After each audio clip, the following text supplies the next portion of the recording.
Everyone, this side Mayank. आज है हमारी सीरीज़ का डे 2। तो स्टार्ट करते हैं सीरीज़ को।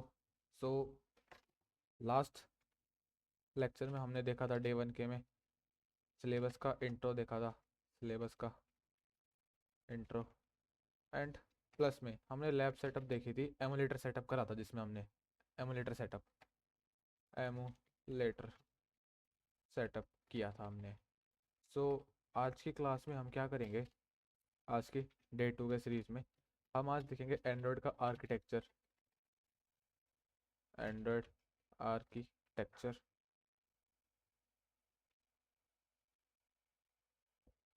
प्लस में आज हम देखेंगे साथ में और भी सारी चीज़ें जैसे कि penetration testing process, mobile penetration testing process, more about its structure.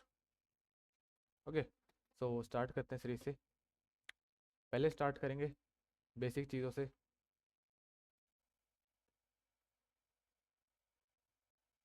ठीक है, सो स्टार्ट करते हैं। मैं तुम्हें कोर्स का इंट्रोडक्शन ऑलरेडी दे चुका हूँ कि अपन क्या क्या करेंगे। तो मैं दोबारा एक बार थोड़ा याद दिला दूँ कि हमने बेसिक सीखेंगे, फिर एंड्रॉइड सिक्योरिटी का आर्किटेक्चर पढ़ेंगे। लैब सेटअप में तुम्हें ऑलरेडी काली लिनक्स और एमुलेटर करा चुका हूँ। एट द एंड हम क्या करेंगे, jadx GUI APK tool install करेंगे। And there is one more tool name ADB, वो हम इंस्टॉल करेंगे एट द एंड।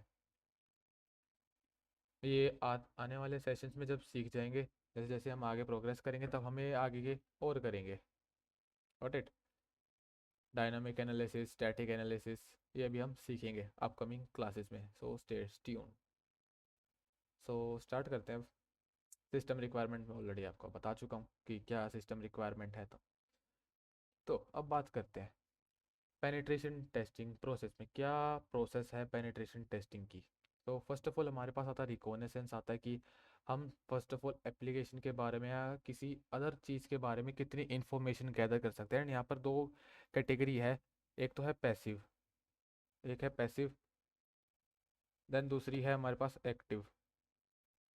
पैसिव यानी विदाउट एंगेजिंग टू एप्लीकेशन और समथिंग एल्स। ठीक है, ओपन सोर्स से जितनी इन्फॉर्मेशन हम गैदर कर सकते हैं गैदर करेंगे। फिर आता है हमारे पास एक्टिव, यानी जो टारगेट है हमारा उसके साथ एक्टिवली एंगेज होंगे, यानी उस एप्लीकेशन के साथ प्रॉपरली एंगेज होकर टेस्ट करेंगे, चाहे वेब एप्लीकेशन हो चाहे एंड्रॉयड एप्लीकेशन हो। उसके साथ एक्टिवली एंगेज होकर टेस्ट करेंगे, यानी ये नहीं कि ऊपर ऊपर से करके छोड़ दिया, नहीं। फिर तीसरा आता है एक्सप्लॉयटेशन। एक्सप्लॉयटेशन यानी कि अगर कोई हमें वीकनेस मिलती है, वल्नरेबिलिटी मिलती है, अगर उसका पॉसिबल एक्सप्लॉइट है या हम उसको एक्सप्लॉइट कर पा रहे हैं, देन वो इसके अंडर आ जाएगा। फिर आता है प्रिविलेज एस्केलेशन, यानी मेंटेनिंग अगर हमें कोई वीकनेस मिलती है, वल्नरेबिलिटी मिलती है, हम उसको एक्सप्लॉइट कर पा रहे हैं, क्या हम नॉर्मल यूज़र से सुपर यूज़र बन पा रहे हैं, यानी कोई अदर प्रिविलेज ले पा रहे हैं, जैसे कि मेरे पास सब्सक्रिप्शन नहीं है मेरे पास किसी एप्लीकेशन का, या कोई वेब एप्लीकेशन है या कोई एंड्रॉइड एप्लीकेशन है प्रोवाइड कर रही है अपना सब्सक्रिप्शन, प्रीमियम प्लान प्रोवाइड कर रही है पेड में। तो मैं क्या कर रहा हूँ, एक ऐसी वीकनेस निकली जिसके थ्रू मैं क्या कर पा रहा हूँ, बिना पे करे मैं उसके प्रीमियम एक्सेस को, फीचर्स को एक्सेस कर पा रहा हूँ। So that is part of privilege escalation, या फिर एंड उसी चीज़ को मैं मेंटेन कर पा रहा हूँ। फिर आते कवर और ट्रैक्स, जो तुमने करा उसको प्रॉपर डॉक्यूमेंट करो कि तुमने क्या क्या किया, देन कर दो उसको रिपोर्ट कि तुमने क्या फाइंड आउट किया, तुमने कैसे स्टार्ट की प्रोसेस, फिर तुमने क्या फाइंड आउट किया, देन तुमने उसको कैसे एक्सप्लॉइट किया, क्या तुम उसको प्रिविलेज एस्केलेट कर पाए, नहीं कर पाए तो कोई दिक्कत की बात नहीं है। ठीक है, फिर उसको तुम प्रॉपर डॉक्यूमेंट करो, देन उसको रिपोर्ट कर दो जिस भी प्रोग्राम को तुमने सिलेक्ट करा है। Got it? अब इसमें बात करते हैं रिकॉनेसेंस में। मैं जैसे तुम्हें बताया कि फिजिकल रिकॉन करेंगे, interacting with target with via social engineering, anything with hands on the target, मतलब जो टारगेट है उसके साथ प्रॉपरली एंगेज करेंगे। Got it? फिर आता है हमारे पास passive recon, using tools like LinkedIn, Google, publicly available info to enumerate the data, मतलब कि ओपन सोर्स से डेटा गैदर करेंगे जितना होगा। फिर आता है हमारे पास स्कैनिंग, या एनुमरेशन कह सकते हो। ठीक है, using tools that touch the target physical और digital infrastructure to enumerate vulnerabilities और ओपन पोर्ट्स, यानी यहाँ पर ये हो गया पार्ट एक्टिव रिकॉनेसेंस का पार्ट हो गया, यानी एक्टिव एंगेजमेंट हो गई यहाँ पर टारगेट के साथ। तो टूल्स यूज़ करेंगे जिसके थ्रू हम इंफॉर्मेशन गैदर कर सकते हैं। लेट सपोज कि एक टारगेट है एंड उसको स्कैन करना है, तो हम टूल्स यूज़ करते हैं एनमैप, डर्ब, निक्टो। ये मैं ऑल ओवर की बात कर रहा हूँ, मैं कोई डेडिकेटेड एप्लीकेशन के लिए नहीं बोल रहा, जैसे कि यहाँ पर बात कर रहा हूँ मैं वेब की या एंड्रॉइड की, नहीं। ये ऑल ओवर की बात कर रहा हूँ कि पेनिट्रेशन टेस्टिंग प्रोसेस होती क्या है। मैं ऑल ओवर सभी एप्लीकेशंस की बात कर रहा हूँ, चाहे वो वेब हो या एंड्रॉयड हो। एंड्रॉयड की भी बात करेंगे। फिर pen testing process in a nutshell, यानी exploitation, taking advantage of vulnerabilities that you discovered through enumeration and recon. जो तुमने रिकॉन करा, तुमने इन्फॉर्मेशन गैदर करी, उसके बिहाफ पे तुम देख रहे हो अगर कोई वल्नरेबिलिटी या वीकनेस मिलती है, ठीक है, तो उसको एक्सप्लॉइट करके देखो। फिर करके देखो जो एक्सप्लॉइट तुम्हें मिला, once inside of the system environment moving laterally और vertically obtain more access. Lateral में यानी मतलब फ्रॉम डिवाइस और ऐप टू अनदर डिवाइस और app as the same user. Vertical यानी from low level user to higher level user. Lateral में simple सी बात हो रही है कि तुम एक जगह पे और तुम दूसरी जगह पे जा पा रहे हो, मतलब एक डिवाइस से दूसरे डिवाइस पे। और वर्टिकल में यानी मैंने तुम्हें जैसे वो प्रीमियम का एग्जांपल दिया कि तुम अभी प्रीमियम यूज़र नहीं हो, बट तुमने किसी तरीके से प्रिविलेज कर लिया अपने आप को विदाउट पे प्रीमियम यूज़र बनने में। Got it. फिर आते हैं हमारे पास आगे pen testing process in a nutshell. अब तुम्हें करना क्या है, cover your tracks, eliminating evidence that may incriminate you और लीव साइंस ऑफ एक्सप्लॉइटेशन। ठीक है, अब तुम उसको ट्रैक करते जाओ जो तुमने एक्सप्लॉइट करा है, ठीक है, उसको हटाते जाओ साथ की साथ। जो तुमने एक्सप्लॉइटेशन करी है उसको प्रॉपरली हटाते जाओ। And changing time stamp, erasing video footage etcetera. ये तो थोड़ी वैसी बात होगी कि तुम फिजिकल एंगेज हो गए टारगेट के साथ एंड तुमने कुछ गलत कर दिया। तुमने कोई अनऑथराइज एक्सेस लिया तो उसके जो तुमने एक्सेस लिया उसके एविडेंस को तुम मिटाते जाओ। एंड जो तुमने साइंस छोड़े एक्सप्लॉइटेशन के उसको भी हटा दो। अब जो टाइम स्टैम्प बचे उनको इरेज कर दो, जो वीडियो फुटेज हैं उसको हटा दो। मतलब अनऑथराइज एक्सेस लेके तुमने टाइम स्टैम्प चेंज कर दिए, वीडियो फुटेज हटा दी। सो ये थोड़ा इलीगल का पार्ट हो गया, बट इलीगल पार्ट को हटाते हुए फिर हम आगे बढ़ते हैं रिपोर्टिंग पे। अब रिपोर्टिंग में क्या करते हैं, the result of all your hard work outline the findings and exploit to the company to allow them to fix them. अब जो तुमने फाइंड आउट करा रिकॉन के थ्रू, फाइंड आउट करा recon information gathering, passive active जो तुमने किया, then तुमने एक्सप्लॉइटेशन किया, फिर तुमने प्रिविलेज एस्केलेशन ट्राई किया, हुआ कि नहीं हुआ, देन तुमने सारे ट्रैक्स को क्लियर करा, डॉक्यूमेंट करा, एंड देन तुमने उसको रिपोर्ट कर दिया। This is what separate us from the bad guys.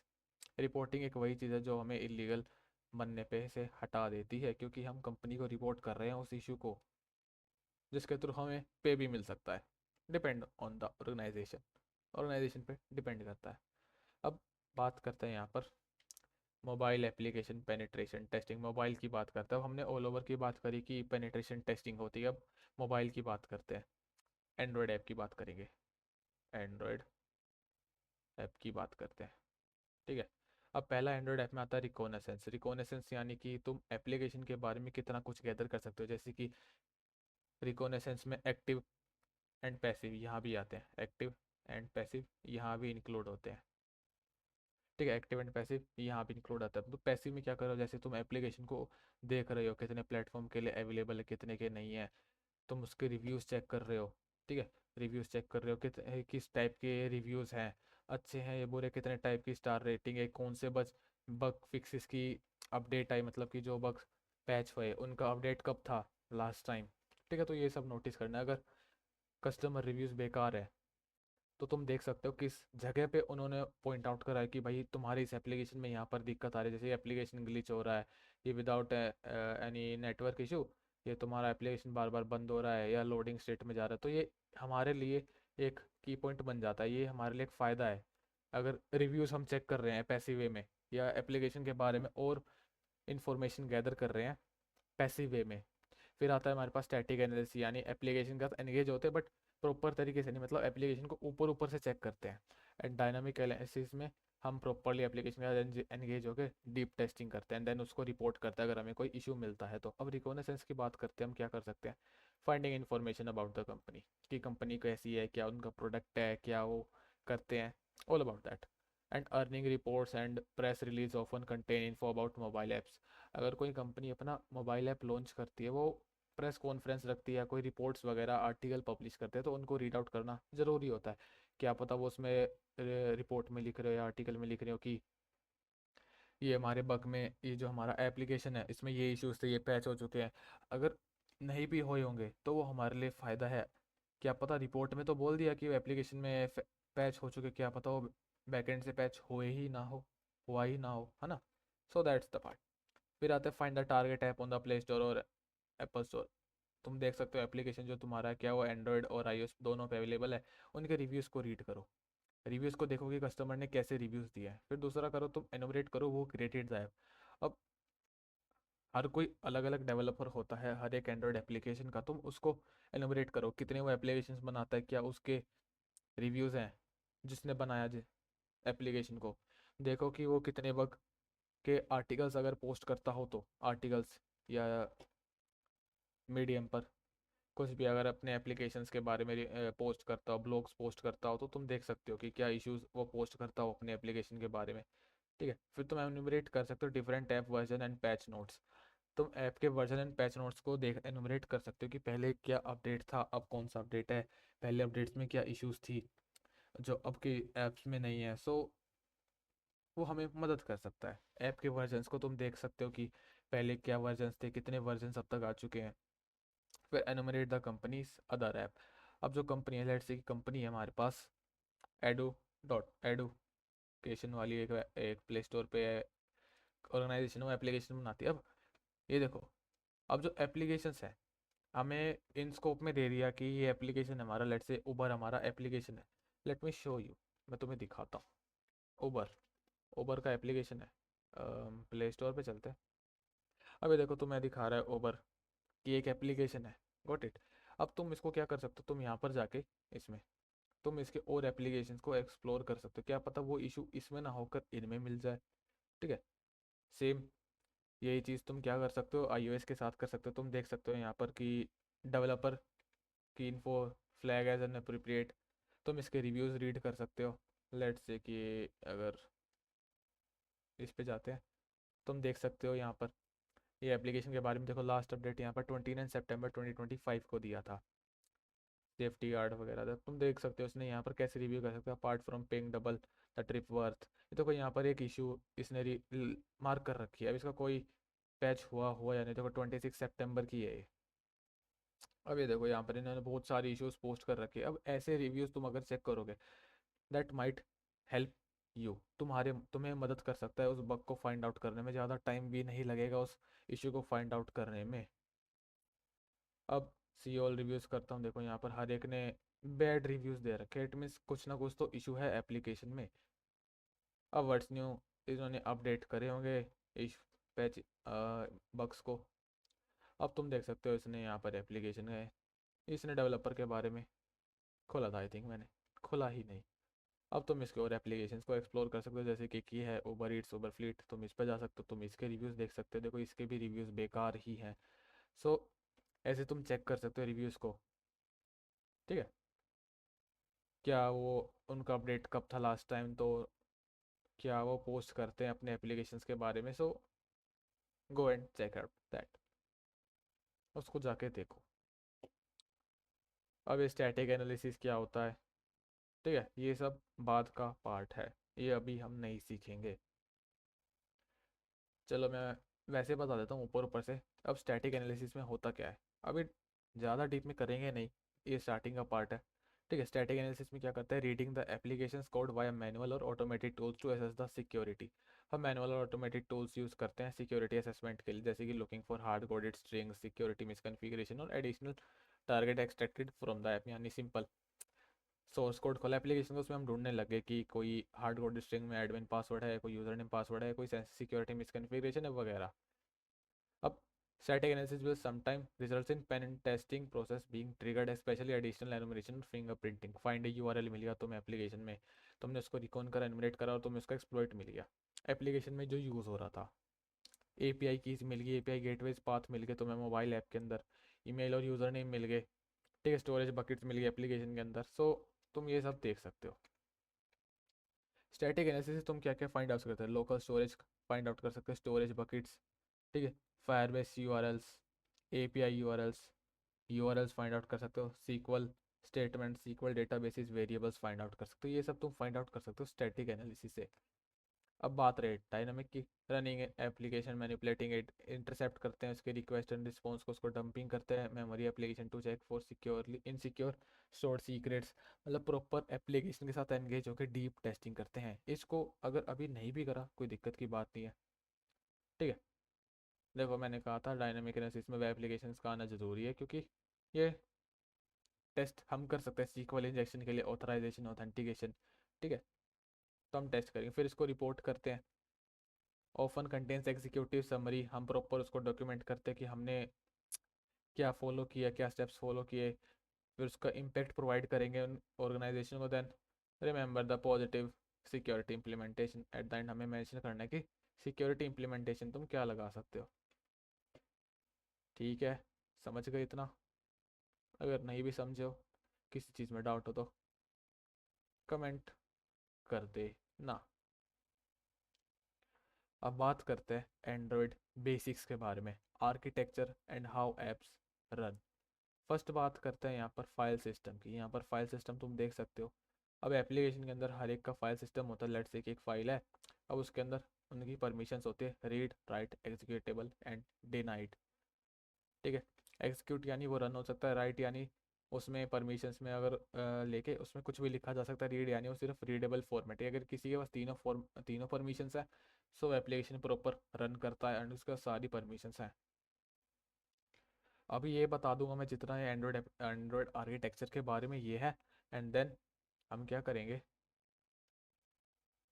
ये और इसका एंड्रॉयड आर्किटेक्चर है उसको पूरा और डीप में पढ़ेंगे पूरा।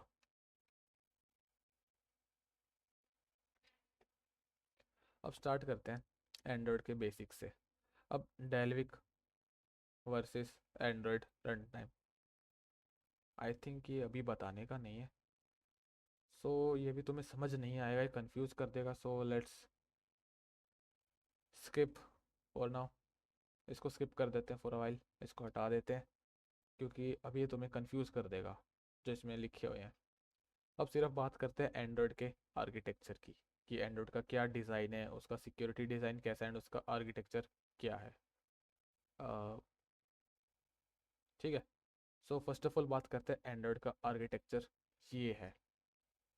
नीचे से स्टार्ट करते हैं, फर्स्ट लेयर है ये, फर्स्ट लेयर की बात करते हैं, फर्स्ट लेयर की यानी लिनक्स कर्नल, यानी वो लेयर जो सबसे सिक्योर्ड है। अगर तुमने रिंग पढ़ी हो, ये रिंग एंड्रॉयड की एक रिंग होती है जिसमें सबसे अंदर लिनक्स की आती है, यानी सिस्टम का हार्ड कोर है, ये कोर कह सकते हो सिस्टम का, ये कोर है एक,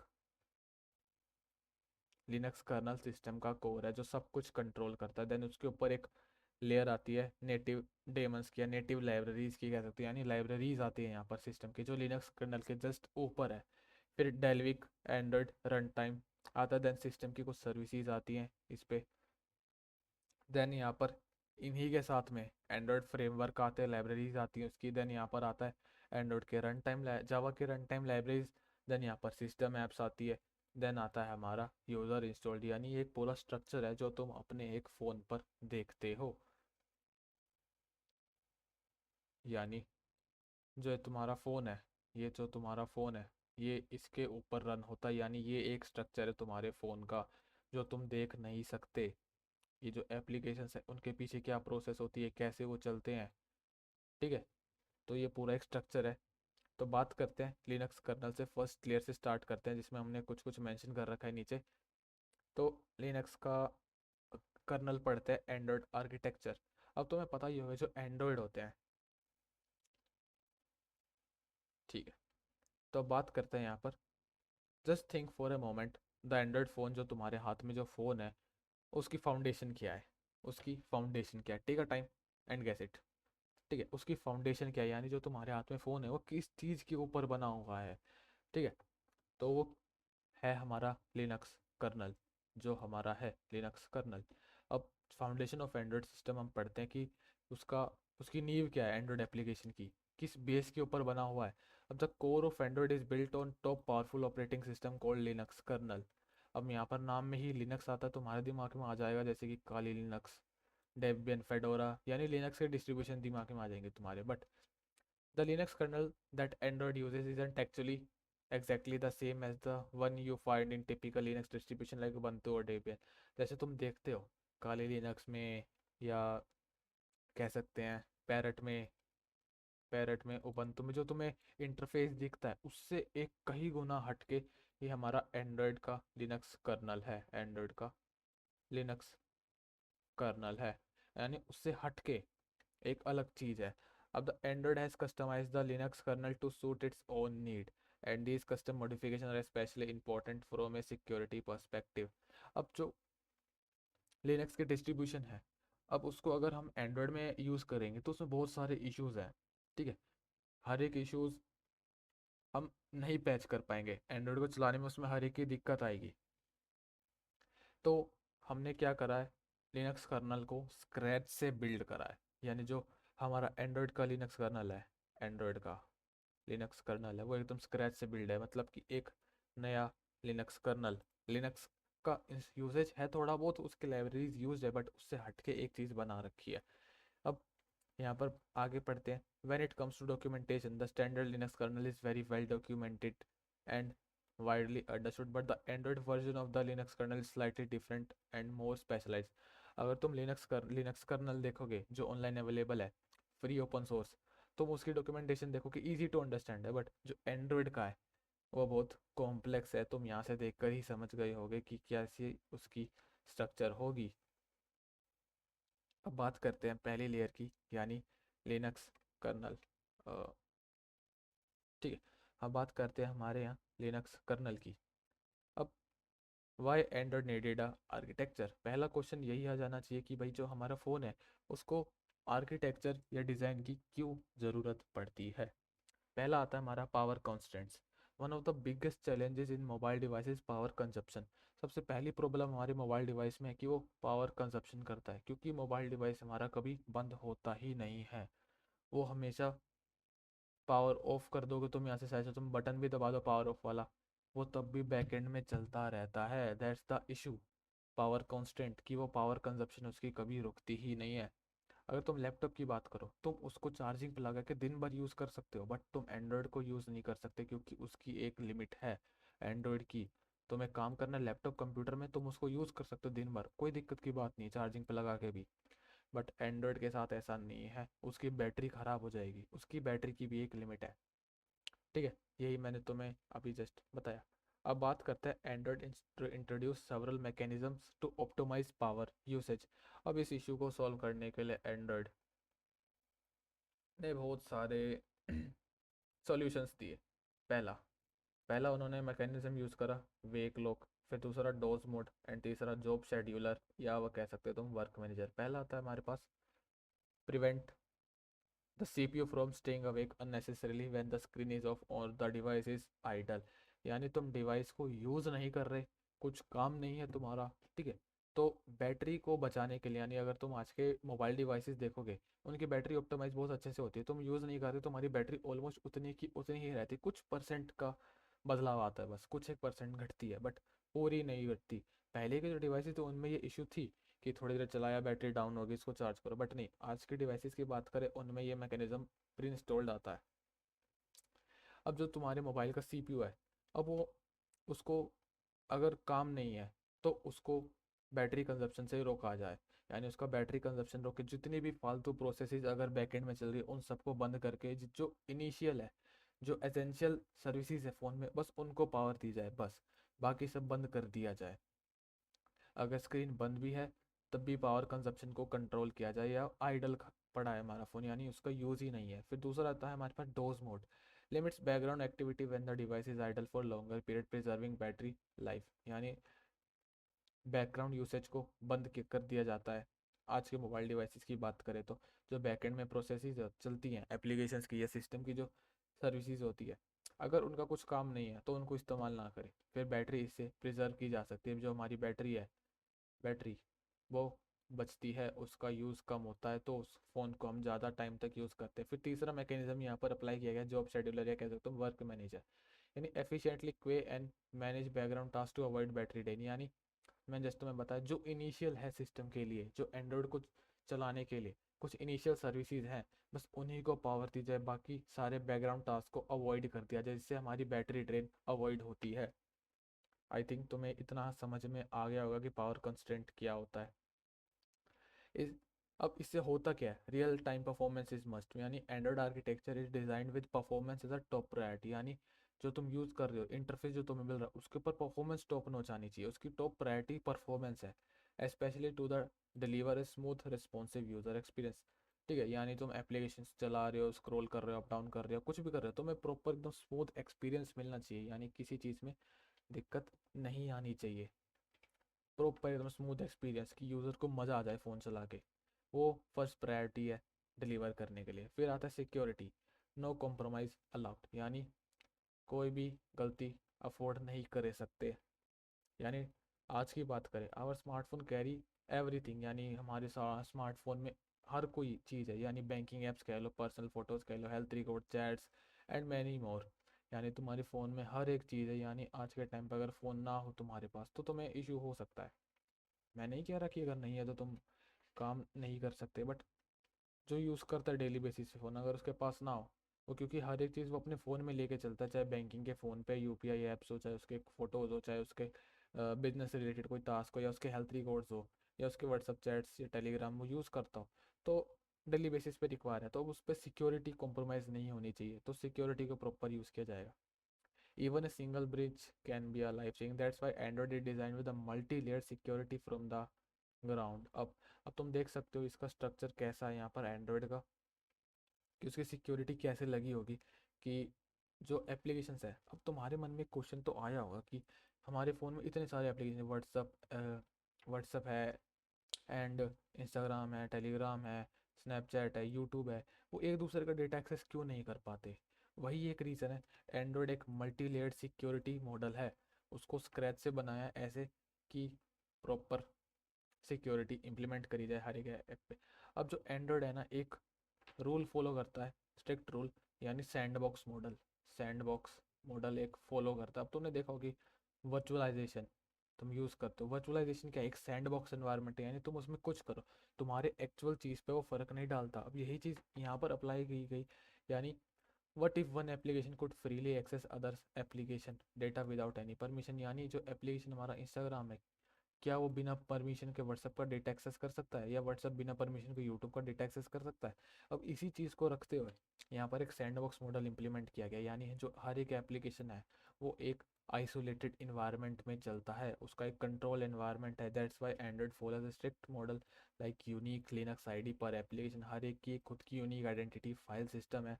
सैंडबॉक्स है controlled application to application communication, यानी थर्ड पार्टी सर्विसेज की बात करें, कोई एप्लीकेशन परमिशन मांगता है कि allow me to access the camera, तो उसको भी प्रॉपर कंट्रोल करने के लिए सैंडबॉक्स में आइसोलेट किया गया है, उसका खुद का एक फाइल सिस्टम है। ठीक है, अब वो ऐसा नहीं है कि मैं बिना परमिशन के एक्सेस कर लूँ, नहीं, हमें परमिशन देनी पड़ेगी। Without permission the app can't access the data. Got it? एक सैंडबॉक्स एक ऐसा इन्वायरमेंट है जिसमें इजीली कुछ एक्सेस नहीं होता दूसरे एप्लीकेशन को। एंड्रॉयड का सिस्टम मॉडल है, एंड्रॉयड में इम्प्लीमेंट करा गया है कि जो एप्लीकेशन तुम यूज़ करो उसको आइसोलेट कर दिया जाए खुद के एक एनवायरनमेंट में, कि वो दूसरे सर्विसेज का डेटा एक्सेस ना कर पाए। अब बात करते हैं Android fork, a custom evolution of Linux, the invisible engine behind Android, यानी जो हमारा एंड्रॉयड है वो बना किस बेस पे है? लिनक्स के बेस पे बना है, लिनक्स के बेस पे बना है, लिनक्स के बेस पे। अब ये एंड्रॉयड कर्नल है या लिनक्स कर्नल जो भी हमारे एंड्रॉयड फ़ोन में लिनक्स कर्नल वो बना है, लिनक्स से ही बना है, लिनक्स का एक खुद का रूप है। अब बात करें इसको एक्चुअल में इम्प्लीमेंट करा था, बट इसमें इतने सारे इश्यूज थे, security issues, bugs, etcetera etcetera, जो भी थे इसमें वो वो ज़्यादा थे। फिर डेवलपर्स ने क्या करा, एंड्रॉयड डेवलपर्स में जो गूगल में थे, क्योंकि एंड्रॉयड है गूगल का, सो उनके डेवलपर्स ने क्या करा, हर एक चीज़ को स्टेप बाय स्टेप स्क्रैच से बिल्ड करा, और स्क्रैच से बिल्ड करते हुए हमें मिला हमारा Android Linux kernel. The kernel is everything, the invisible engine, everything behind the scene, जो भी चीज़ हमारे फ़ोन में चलते, चाहे तुम कैमरा ओपन कर लो या तुम ओपन कर लो व्हाट्सअप, इंस्टाग्राम, सब एक साथ चलाओ, तुम देखोगे कि हर एक चीज़ तुम एक साथ चलाओगे तो कैसे मेंटेन हो रही है, वो हमारा लिनक्स का इनविजिबल इंजन है। जो ये मैंने तुम्हें दिखाया था यहाँ पर, ये ये एक इनविजिबल इंजन है हमारा लिनक्स का, जो तुम इसको देख नहीं सकते ना एक्सेस कर सकते। अब बात करते हैं आगे, why Android needed its own kernel, Android का खुद का एक कर्नल क्यों है, हमें उसकी क्यों ज़रूरत पड़ी। बात करते हैं इसके बारे में। When an Google began developing Android, जब गूगल ने स्टार्ट करा एंड्रॉयड को बना, they quickly realize Linux is a robust operating system but it's lack many features necessary from the mobile world. अब जो एंड्रॉयड है वो एक अलग चीज़ है, और जो लिनक्स है वो एक अलग चीज़ है। तुम सबको पता है लिनक्स एक रोबस्ट ऑपरेटिंग सिस्टम है। अब उसमें ना कई फीचर्स लैग कर रहे थे, क्योंकि लिनक्स में क्या है, तुम कोई भी पैकेज हो तुम उसको इंस्टॉल कर सकते हो कमांड लाइन से, बट एंड्रॉयड में ऐसा नहीं है। तुम उसको कैसे यूज़ करोगे अगर यूज़र को एक्सपीरियंस ही नहीं मिला, simple UI easy to use interface, तो वो तो कंफ्यूज जाएगा, तो एंड्रॉयड यूज़ नहीं करो। तो इस बात को ध्यान में रखते हुए हम गूगल ने क्या करा, created a custom version of Linux kernel known as the Android fork of the Linux kernel, ये नाम उसका रखा गया, यानी स्क्रैच से उसको पूरा बनाया गया। ठीक है। अब this wasn't a small tweak, ये कोई छोटी चीज़ नहीं थी। गूगल ने क्या करा, गूगल ने अराउंड 250 प्लस मेजर बग्स को पैच करा to the original Linux kernel. अब जो गूगल ने यू सोचा कि हम इस लिनक्स को इसके अकॉर्डिंग पैच करते हैं, तो उन्होंने इसमें 250 प्लस मेजर चेंजेस करे। 250 प्लस बहुत ज़्यादा बड़ा नंबर है ये उस चीज़ के लिए। अब गूगल के इंजीनियर ने क्या सोचा कि क्या करे, हम जो स्टैंडर्ड लिनक्स है, वो जो हमारा नॉर्मल लिनक्स जो यूज़ करते हैं डेबियन बेस है, उसकी जगह वो मोबाइल के उसको नहीं अचीव कर पा रहा जो हम चाहते हैं रिक्वायरमेंट मोबाइल वर्ल्ड के लिए। तो उन्होंने क्या करा, 2012 में the broader Linux community recognize the value of Android approach. उन्होंने क्या करा, 2012 में ब्रोडर जो लिनक्स की कम्युनिटी जो रिकॉग्नाइज थी, उन्होंने क्या करा एंड्रॉयड के अप्रोच के लिए, many Android specific patches were merged into the main line Linux kernel and Android didn't just for Linux, it helped evolve it. उसमें इतने सारे चेंजेस किए गए, एंड्रॉयड जो लिनक्स है हमारा, जो लिनक्स है उसमें इतने सारे चेंजेस किए गए, जब जाके हमें हमारा मिला लिनक्स कर्नल। स्क्रैच से उसको बिल्ड करा, उसी लिनक्स को ध्यान में रखते हुए स्क्रैच से बिल्ड करा है लिनक्स को एंड्रॉयड के लिए सिर्फ। तो हमारे पास पहली लेयर आती है हमारे पास लिनक्स कर्नल या लिनक्स कर्नल, और ये कह सकते हो यानी कोर लेयर, हार्ट कह सकते हो इसे मोबाइल का तुम। अब इसके अंदर पहली चीज़ आती है हमारी बाइंडर, लिनक्स की कर्नल की बाइंडर, यानी इसका तुम समझ सकते हो काम करता हो इसके साथ। पहला बाइंडर यानी the brain of Android communication system, तुम इसका ब्रेन कह सकते हो एंड्रॉयड का। अब ये करता क्या है, सिंपली कम्युनिकेशन, तुमने नाम से समझ लिया होगा कि कम्युनिकेशन करवाता है ये। अब binder is Android inter process communication, IPC कह सकते हो इसे, आईपीसी एंड्रॉयड का inter process communication mechanism. It's in simple words बताऊँ तुम्हें कि application, how application and system service talk to each other safely quickly and reliably. तुमने सोचा होगा कि एप्लीकेशन कैसे कम्युनिकेट करती है। लेट्स सपोज कि ये एप्लीकेशन है, ये इंस्टाग्राम है, ठीक है, इसने कहा कि भाई मेरे को कैमरा एक्सेस की परमिशन दे दो, वो गया होगा लिनक्स कर्नल के पास, और कैसे गया होगा लिनक्स कर्नल के पास, क्योंकि ये अपने एक आइसोलेटेड सैंडबॉक्स इन्वायरमेंट में, ये अपने सैंडबॉक्स इन्वायरमेंट है प्रॉपरली है।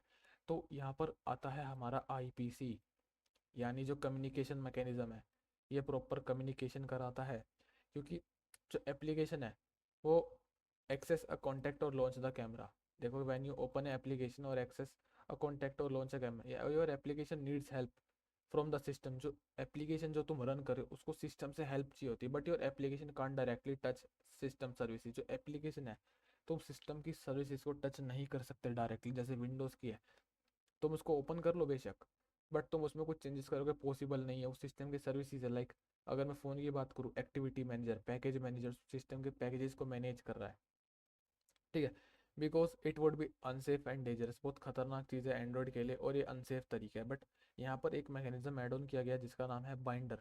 ये act as a gatekeeper and postman between them, ये दोनों काम करते हैं गेट कीपर की तरह भी एंड पोस्टमैन, मतलब कम्युनिकेशन को पूरा डिलीवर कराता है एक दूसरे से। ठीक है। अब बात करते हैं आगे, याद रखो हमेशा कि जो बाइंडर है, जो is not just an IPC mechanism, यानी सिर्फ एक कम्युनिकेशन के लिए यूज़ नहीं होता, ये एक न्यूरल नेटवर्क है हमारे एंड्रॉयड कम्युनिकेशन सिस्टम का। जैसे तुम अपने बॉडी, ह्यूमन बॉडी की बात करो, जो नर्व्स है, ठीक है, जो नर्व्स है पूरे बॉडी में कम्युनिकेट कराती है एक उधर से जो ब्लड फ्लो हो रहा है, सेम एज इट इज़ ये बाइंडर भी वही काम करता है, पूरे एंड्रॉयड सिस्टम का न्यूरल नेटवर्क है। The brain that connects everything securely efficiently and silently.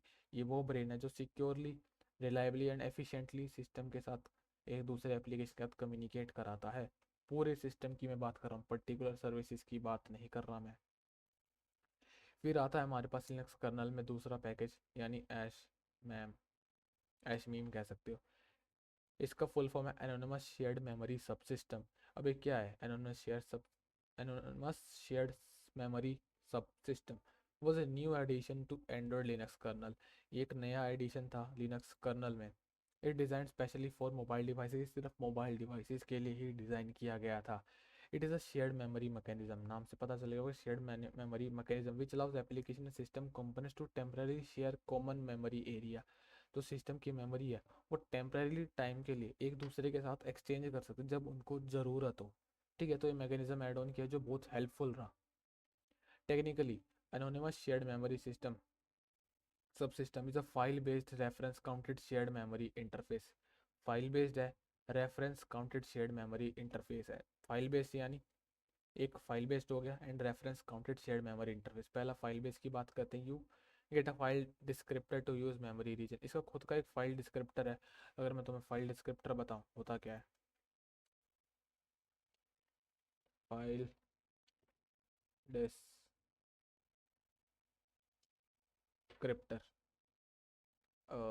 Descriptor, तुम देख सकते हो unique non negative integer identifier that operate the system assign to the input and output resource. Input and output handle करता है such as a file और a network socket for a specific process. Input output handle करता है specific process के लिए।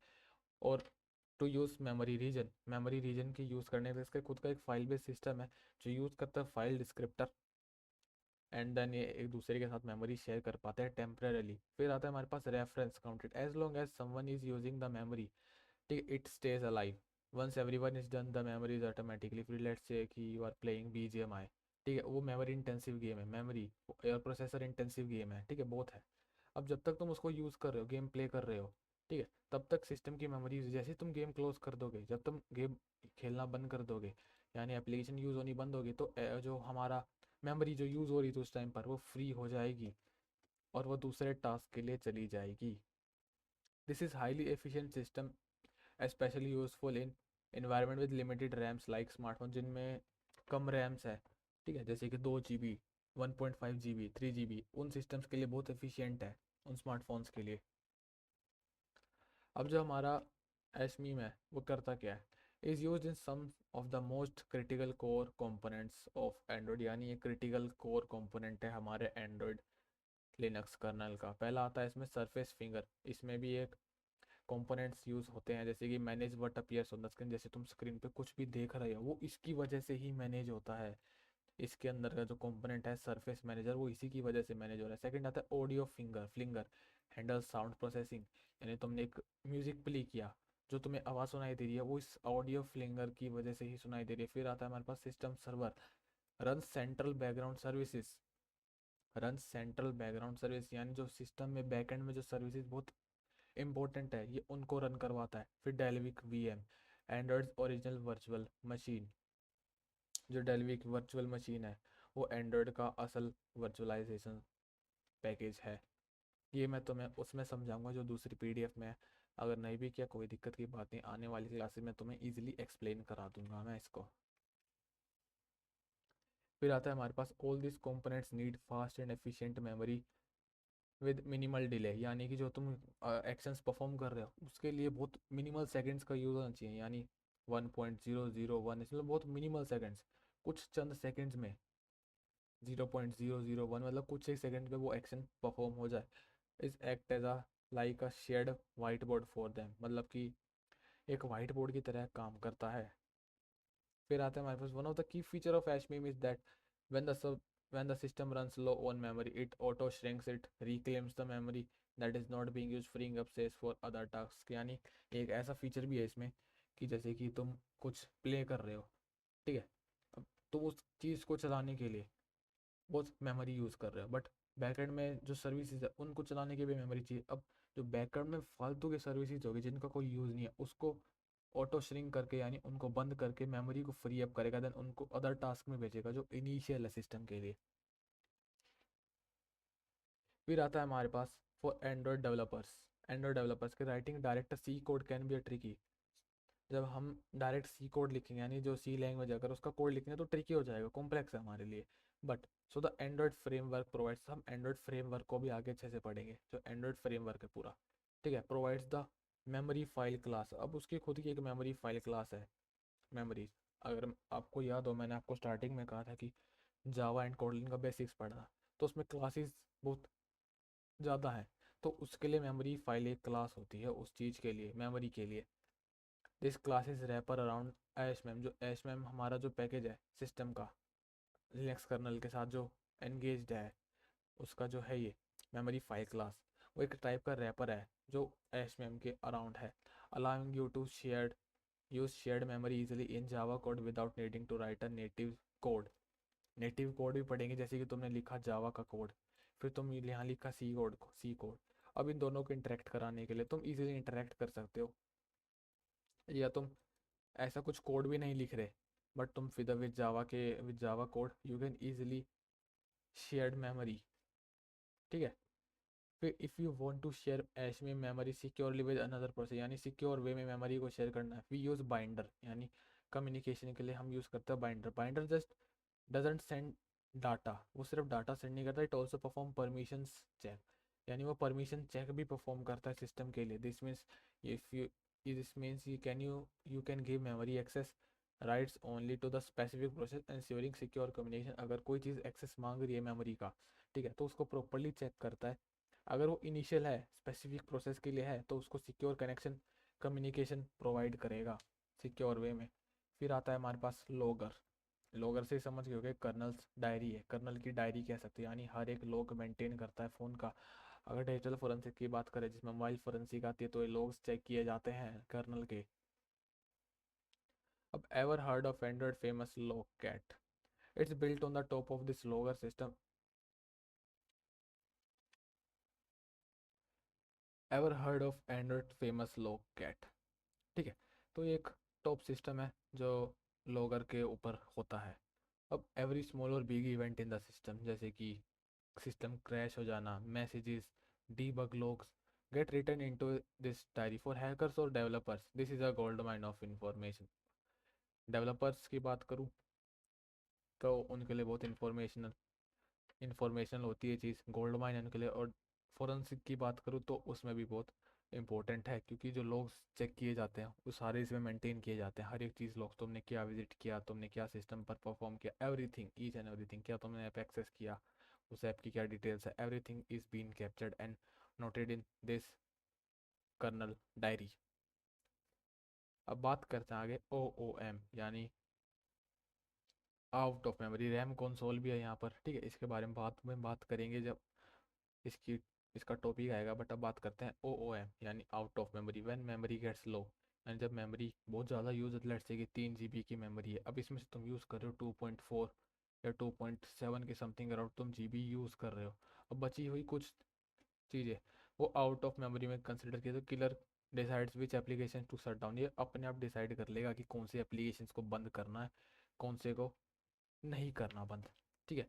फिर Android had it made smarter, now it's proactively kills background application first, so the user interface stay smooth and responsive. यानी अगर 3 GB की है, तुम उसमें से 2.7 समथिंग यूज़ कर रहे हो, बट ये क्या करेगा जब ये आउट ऑफ मेमोरी होगा, जब तुम कुछ और चलाओगे जिसमें मेमोरी रिक्वायर्ड होगी ज़्यादा, तो ये क्या करेगा, ऑटोमेटिकली जो बैकग्राउंड में प्रोसेस चल रहे होंगे जिनकी जरूरत भी नहीं है, तो उसको अपने आप किल करके तुम्हें जो यूज़र एक्सपीरियंस मिलेगा, इंटरफेस जो स्मूथ एंड रिस्पॉन्सिव मिलेगा, उसको मेंटेन करके रखता है। यही हमारी फर्स्ट प्रायोरिटी है कि smooth interface and UI provide किया जाए।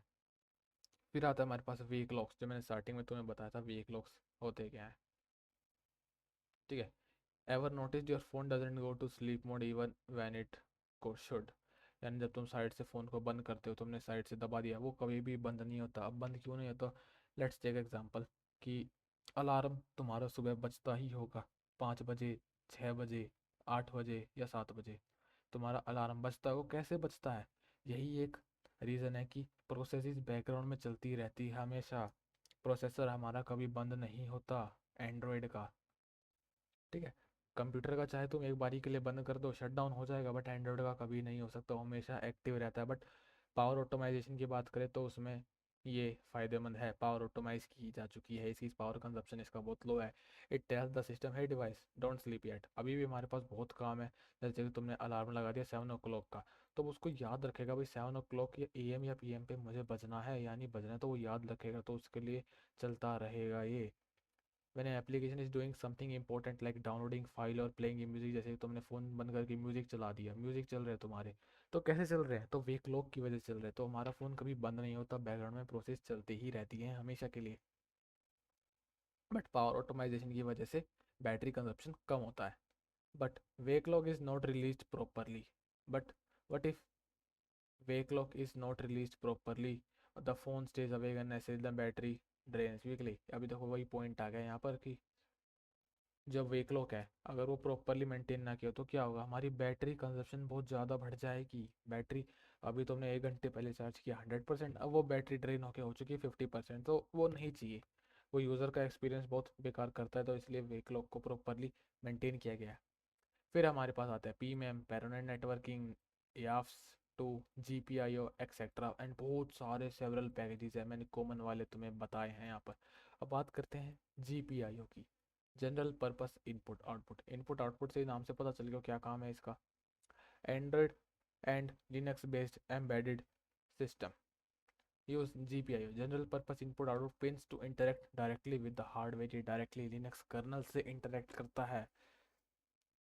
ठीक है, अब ये करता क्या है, और physical connection on the system that can detect signal input and control external devices output. Let's say you plug in a USB, तुमने USB प्लग किया या तुमने USB कार्ड प्लग किया एक एक्सटर्नल डिवाइस के थ्रू, हार्डवेयर के through. Let's say तुमने एक USB का सिंपल सा अडेप्टर यूज़ किया एंड तुमने उसमें USB ड्राइव प्लग इन की। अब जो प्लग इन हुआ तो उसमें गया सिग्नल, एंड सिग्नल गया GPIO के पास, फिर वो इंटरेक्ट करेगा लिनक्स कर्नल के साथ, क्या इसको अंदर की आने की परमिशन दे या ना दे। ठीक है, तो ये वो मेंटेन करके रखता है GPIO। अब GPIO pins don't directly manage time based action, यानी जो टाइम से रिलेटेड एक्शंस होते हैं जैसे कि अलार्म बजना, वो ये मेंटेन नहीं करता, वो काम है वेक लॉक्स का। तो हर एक का खुद का डेडिकेटेड वर्क है जो हर कोई अपना पूरा करता है। द टाइम आउटपुट इंटरफेस, यानी timed output interface act as a bridge between software and GPIO, यानी सॉफ्टवेयर यानी जो तुम यूज़ करते हो application, and GPIO pins to enable temporary time bound hardware control. अब हार्डवेयर पे कंट्रोल लेना मुश्किल है, बट टेम्पररी दिला दिया जाता है GPIO के यूज़ से। देखो, टेम्पररी बात की गई है, enable temporary time hardware control, time bound यानी उस पर टाइम लगा हुआ है कितनी देर के लिए उसको सिस्टम एक्सेस मिलेगा, यानी लिनक्स कर्नल पे उसको एक्सेस।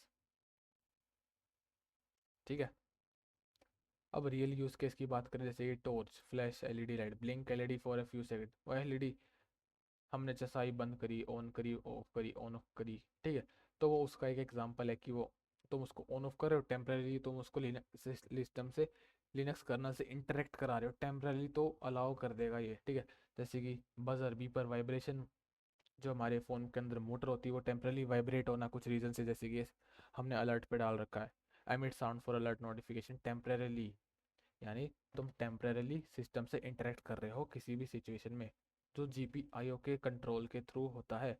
फिर आता है कैमरा फ्लैश कंट्रोल, यानी तुमने करा कि fire camera flash in sync with snapshot for precise lightning, यानी तुमने जब फ़ोन कैमरा के थ्रू फोटो क्लिक की, तुमने ओपन करा, फ्लैश लाइट ऑन करी, वो flash light temporarily system Linux kernel के साथ इंटरेक्ट हुई एंड बंद हो गई, क्योंकि वो कुछ चंद सेकंड्स का काम उसने करा।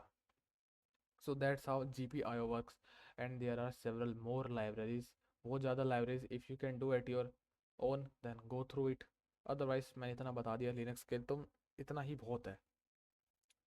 अब बात करते हैं नेटिव यूज़र स्पेस। अब नेटिव यूज़र स्पेस क्या है, मैंने तुम्हें यहाँ पर ऊपर कई बार बोला होगा नेटिव नेटिव नेटिव, जैसे कि मैं स्टार्टिंग बताऊँ, ये नेटिव स्टार्टिंग की जो सेकंड लेयर है नेटिव, ये वाली, ये नेटिव लाइव जो लिनक्स के ऊपर, जैसे नेटिव होता क्या है, native demons, init libraries, native libraries होता क्या है।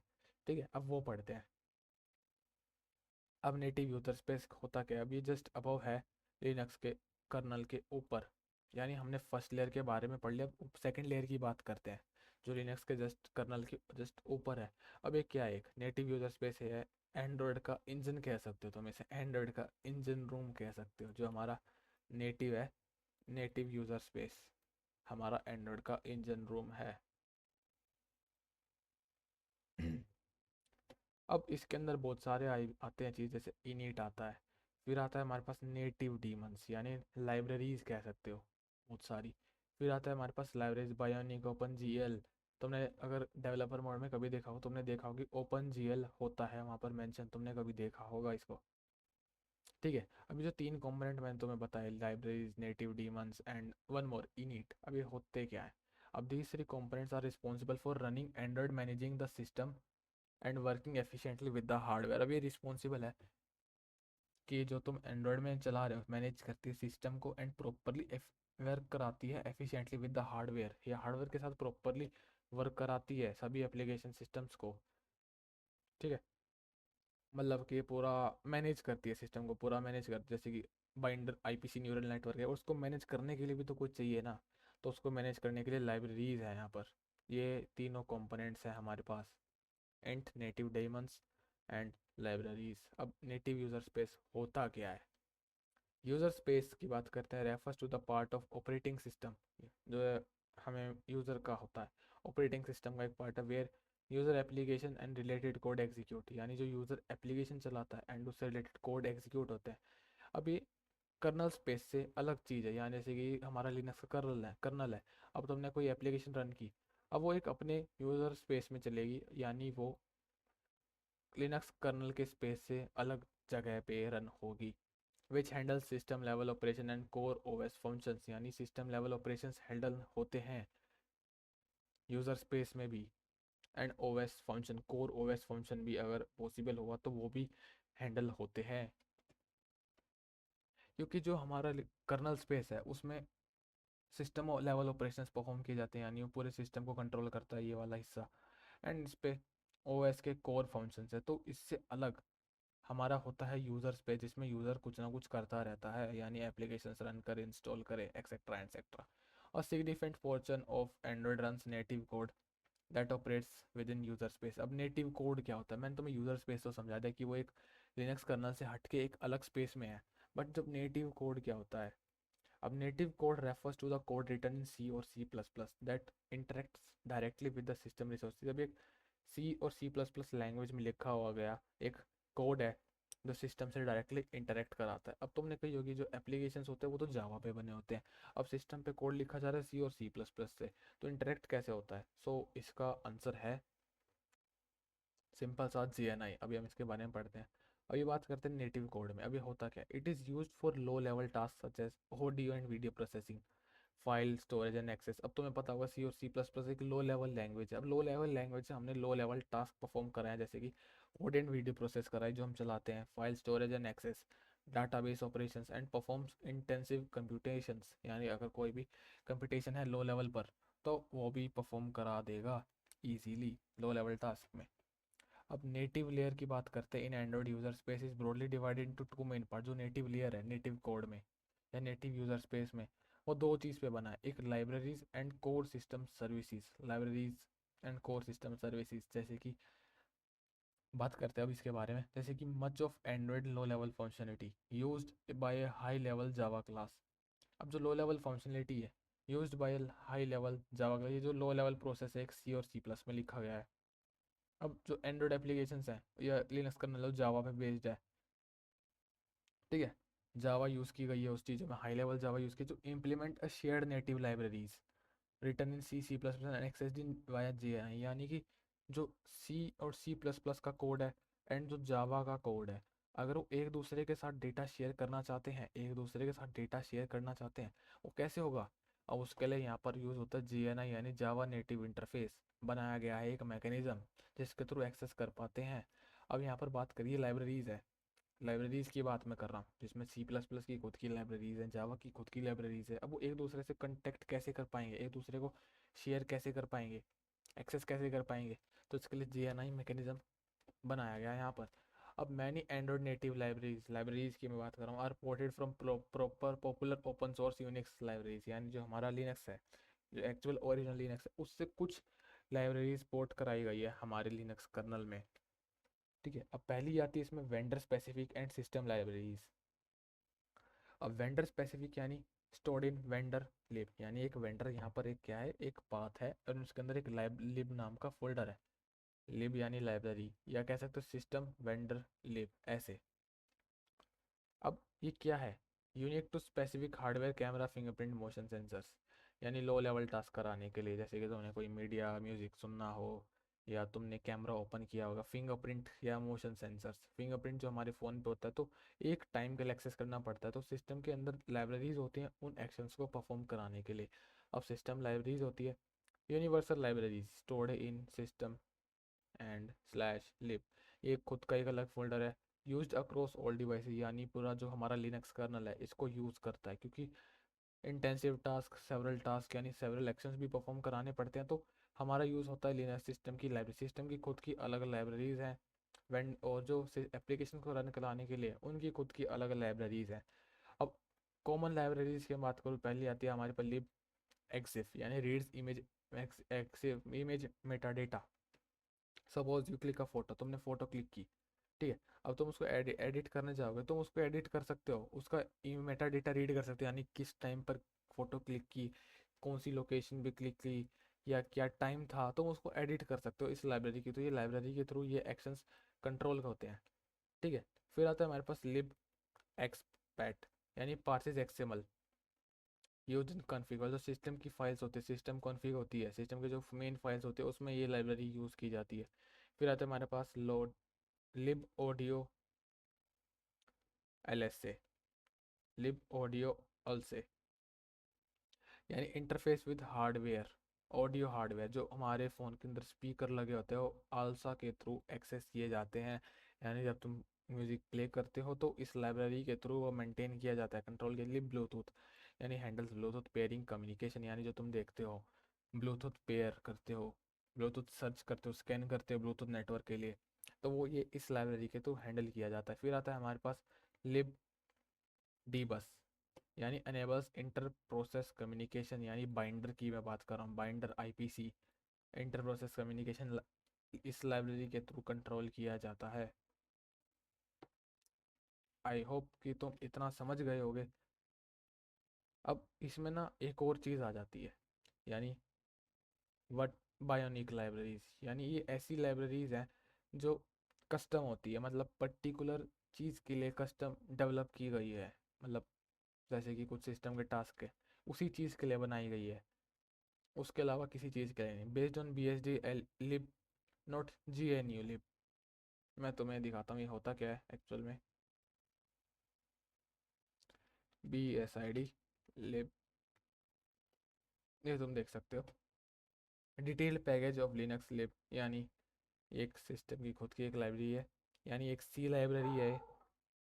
Is a collection of function and macros that perform programs used to interact with an operating system, यानी ये ऐसी चीज़ है जो सिस्टम के साथ इंटरेक्ट कराती है, not on G N U, यानी ये जी एन यू के साथ इंटरेक्ट नहीं होती, सिस्टम के लाइब्रेरीज के साथ इंटरेक्ट हो पाती है। ये सिस्टम के कलेक्टिव जो कलेक्शन ऑफ फंक्शन जो सिस्टम की लाइब्रेरीज के जो फंक्शन है उनके हटके ये बनाई गई है इंटरेक्ट कराने के लिए विद एन ऑपरेटिंग सिस्टम, जो पर्टिकुलर टास्क हैं, जैसे कुछ ही चीज़ के लिए एक पर्टिकुलर टास्क है, अब उसको परफॉर्म कराने के लिए हम ये तो नहीं करेंगे ना कि जो लाइब्रेरीज है उसमें छेड़छाड़ करेंगे। हमने क्या करा, इसके लिए कस्टम लाइब्रेरी बना दी, सी लैंग्वेज का यूज़ करके सी की कस्टम लाइब्रेरी बना दी। अभी बेस होती है बी एस डी पे, जस्ट मैंने तुम्हें बताया कि इंटरेक्ट कराती है ऑपरेटिंग सिस्टम के साथ। Lack someone understand, lack someone standard C feature, जैसे कि get port, get opt long missing. अब ये लैक्स करती है कुछ फीचर्स को,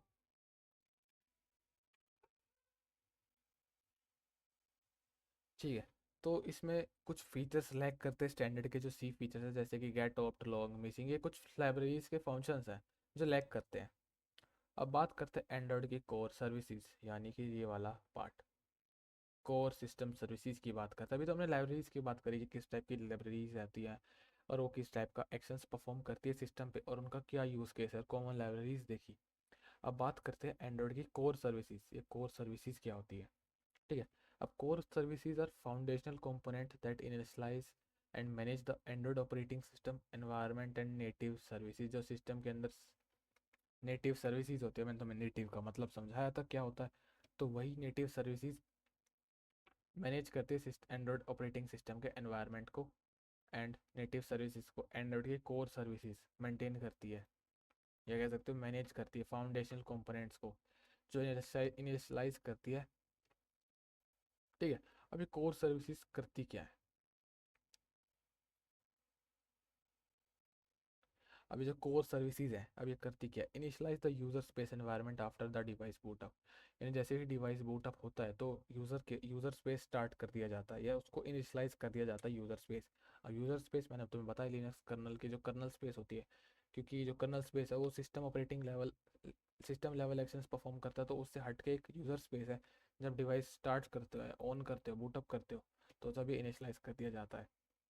start essentials native components required for Android to function. यानी वो ऐसे कंपोनेंट जो रिक्वायर होते हैं एंड्रॉयड को चलाने के लिए, यानी जो हमेशा चलते रहेंगे एंड्रॉयड को चलाने के लिए, जो तुम यूज़र इंटरफेस देखते हो या तुम बैकएंड में जो टास्क कर परफॉर्म करवाते हो, वो ऐसे रिक्वायर्ड फंक्शंस को स्टार्ट कर देता है। अब provide debugging tools and supported services. Debugging tools यानी डेवलपर मोड कह सकते हो तुम, एंड सपोर्टेड सर्विसेज तुम एडिशनल में अगर कुछ करना चाहते हो, सिस्टम की कोर सर्विसेज का पार्ट है डेवलपर मोड, यानी तुम सिस्टम में इंटरेक्ट करके उसमें चेंजेस करना चाहते हो। अब जो सारी कोर सर्विसेज होती है वो सारी यूनिवर्सल नहीं होती, some are hardware specific, some are version specific. Hardware related जैसे कि फिंगरप्रिंट सेंसर डेमन्स, यानी जो तुम्हारे फ़ोन के साइड में फिंगरप्रिंट होता है, पीछे की तरफ जो फिंगरप्रिंट होता है, ठीक है, वो हार्डवेयर स्पेसिफिक है, उसके लिए खुद की सर्विसेज है। अब जो वर्जन स्पेसिफिक है जैसे कि changes in init dot R C script across Android versions, यानी ये जो तुम्हारे सिस्टम के साथ बूट होकर स्टार्ट होती है। अब इसके बारे में पढ़ने की इनिट प्रोसेस क्या होती है, तब तुम्हें ये वाली लाइन इजीली समझ आ जाएगी। Changes the init dot R C script across Android version. अब ये जो कोर सर्विसेज होती है वो इतनी इंपॉर्टेंट क्यों होती है, हमने पढ़ा ये यूनिवर्सल हर एक के लिए नहीं होती, क्या इसका काम है, बट ये इतनी ज़रूरी क्यों होती है, ठीक है। अब इसके बारे में देखते हैं कि they form the backbone of Android run time environment. Android run time environment क्या होता है, ठीक है, मैं तुम्हें अभी दिखाता हूँ पेन टेस्ट।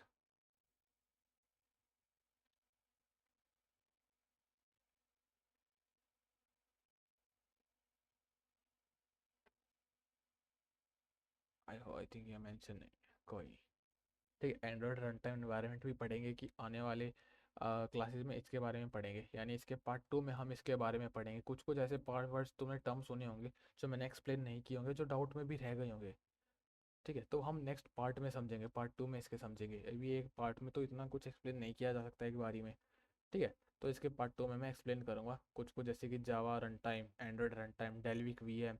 सो नेक्स्ट पार्ट 2 का है, पार्ट 2 का पार्ट है वो।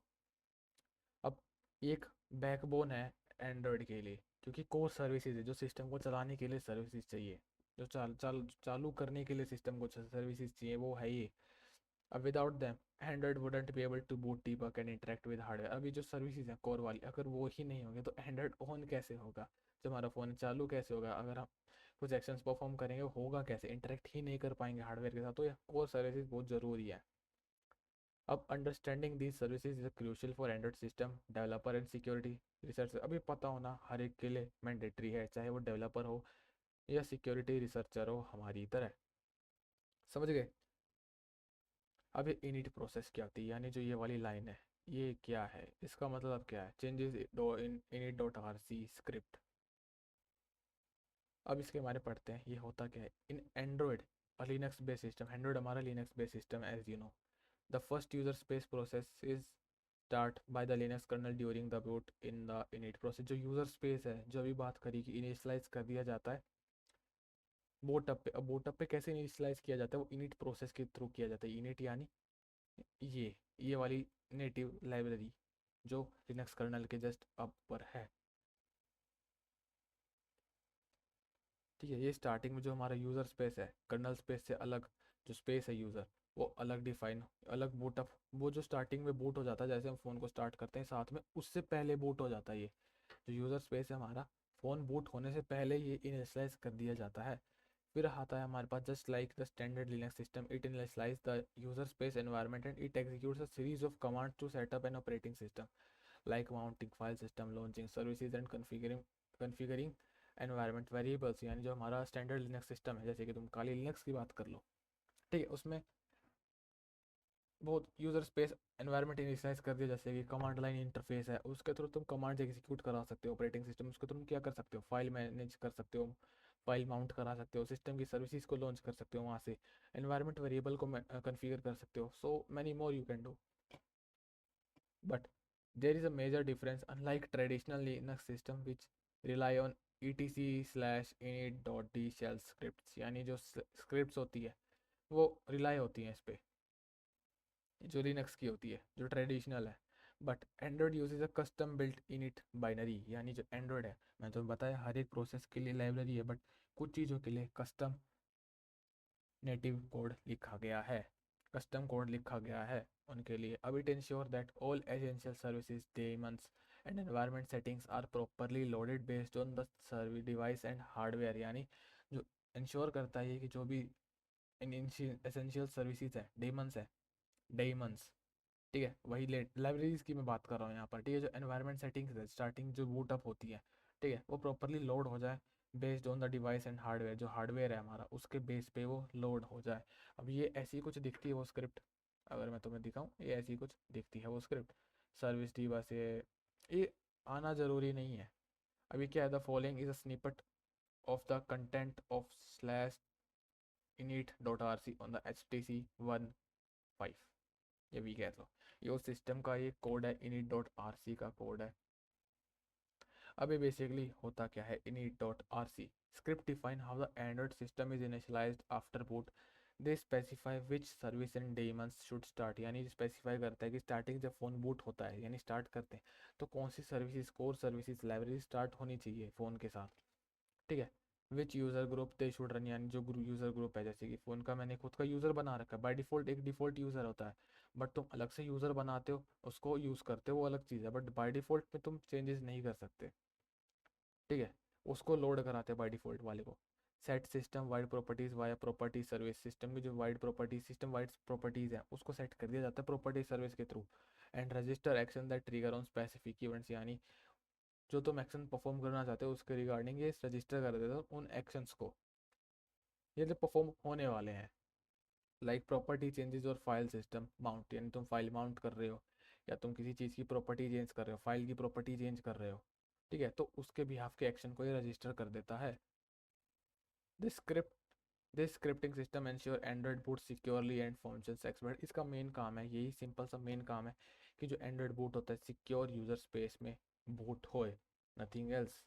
एंड जो सिस्टम की इनिशियल कोर सर्विसेज, लाइब्रेरीज इसको चाहिए वो प्रोवाइड करे, किस यूज़र को इसको इंटरेक्ट कराना है वो ये देखता है, nothing else. So that's all, इतना ही था पार्ट 1 के लिए। आई होप तुम्हें समझ आया होगा, नहीं आया होगा so you can ask your question in comment section, ठीक है। कोई भी डाउट होगा मैं तो वो रिप्लाई कर दूंगा उसका। And you have to create your own notes, तुम्हें नोट्स खुद से बनाने चाहिए, got it. If will create your own notes that will help you, you will remember that, got it. So आज के लिए इतना ही, मिलते हैं नेक्स्ट सेशन में, तब तक के लिए bye. Till then keep learning, keep hustling, bye.